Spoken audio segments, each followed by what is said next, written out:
Don't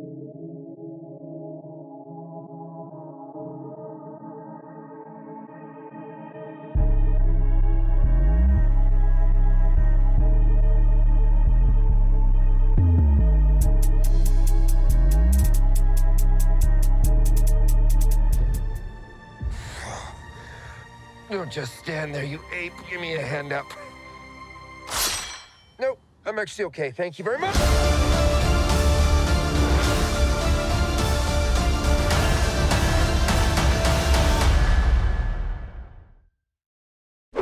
Salut à tous et à toutes, c'est Seth, et aujourd'hui on se retrouve pour parler du trailer de Deadpool et Wolverine sorti il y a quelques jours. Alors, il est possible que je spoil certains éléments du film en discutant du trailer, je préfère vous prévenir à l'avance. Les amis, je crois qu'on est en train de vivre un truc historique dans l'histoire du MCU. Bon ok, je suis dans l'abus de ouf, mais ça fait tellement longtemps que j'avais pas ressenti autant d'émotions devant un trailer Marvel. On aurait dit un gamin qui ouvre ses cadeaux. On a donc Deadpool qui est en quelque sorte recruté par la TVA, l'espèce de police temporelle dans la série Loki, pour une raison qu'on ignore encore. Après on a un plan de Wade face à 3 écrans montrant des images des différents Avengers. Donc c'est plus ou moins clair que la mission aura à voir avec eux.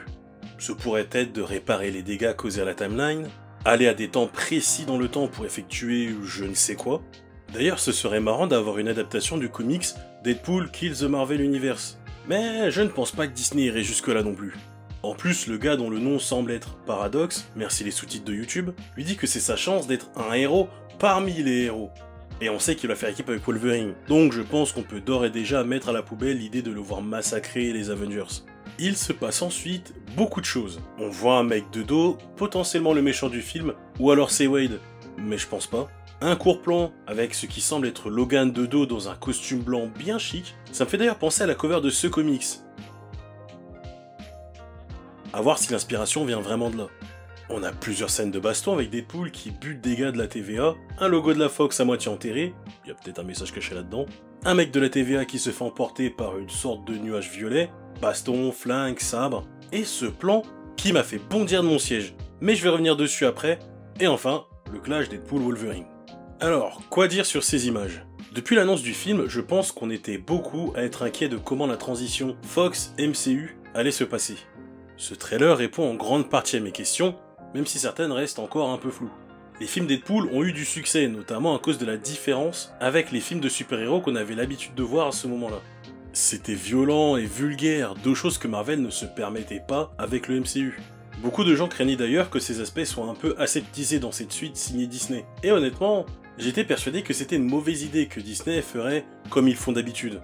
Je suis assez content de voir que ce trailer, pour l'instant, me prouve le contraire. Il y a du sang en bonne quantité, des morts assez violentes, quelques injures qui ne semblent pas biper, pas énormément, tu me diras quand même, et l'humour semble être toujours aussi chaotique. D'ailleurs, la vanne du début m'a fait taper une barre, j'étais pas prêt du tout. Who's asking? Whoa. Is that supposed to be scary? Pegging isn't new for me, friendo, but it is for Disney. Caler cette ligne au début du trailer n'est pas anodin non plus, avec le petit regard caméra de Wade. On nous dit clairement dans les 35 premières secondes que le film va être différent de ce que Marvel propose habituellement. Mais bon, je veux pas trop me monter la tête pour l'instant, le rating du film n'a apparemment pas encore été fait, et même, c'est qu'un trailer il peut nous montrer absolument ce qu'ils veulent, et le film est totalement autre chose. Alors il est temps de revenir sur ce personnage. Pour ceux qui ne l'auraient pas reconnu, il s'agit de Pyro, le mutant capable de contrôler le feu, et joué par Aaron Stanford dans X-Men 2 et 3. C'est d'ailleurs toujours Aaron qui l'incarne ici. J'avais vraiment bien aimé ce personnage à l'époque dans les films, en grande partie parce que je trouvais son pouvoir assez cool quand j'étais gamin, pas se mentir, mais aussi parce que j'ai toujours trouvé ça intéressant de voir un des élèves partir avec Magneto. Je trouve ça même dommage que ça soit pas arrivé plus d'une fois. Je suis d'ailleurs curieux de savoir s'il y aura d'autres anciens X-Men, et si les acteurs-actrices reprendront leur rôle de l'époque. Je ne sais pas si ce sera un reboot de son personnage, une version alternative, ou si ce sera une version plus âgée de celui qu'on en a connu. Mais en vrai, je suis content de le voir dans ce film. J'étais comme un fou quand il est apparu à l'écran. La question que je me pose maintenant, c'est est-ce qu'on va avoir des anciens personnages autrement que sur un écran? Il y aura très sûrement des caméos, mais je serais curieux de savoir lesquels déjà, maintenant qu'ils sont dans un délire multivers, ce serait bien qu'ils jouent la carte à fond. D'ailleurs, j'avais vu des rumeurs disant qu'il y aurait d'autres versions de Deadpool. Dans les comics, ceux qu'on voit le plus souvent sont sûrement Lady Deadpool, Kidpool, Dogpool et Headpool. J'avoue que ce serait assez sympa de les voir adaptés dans le film.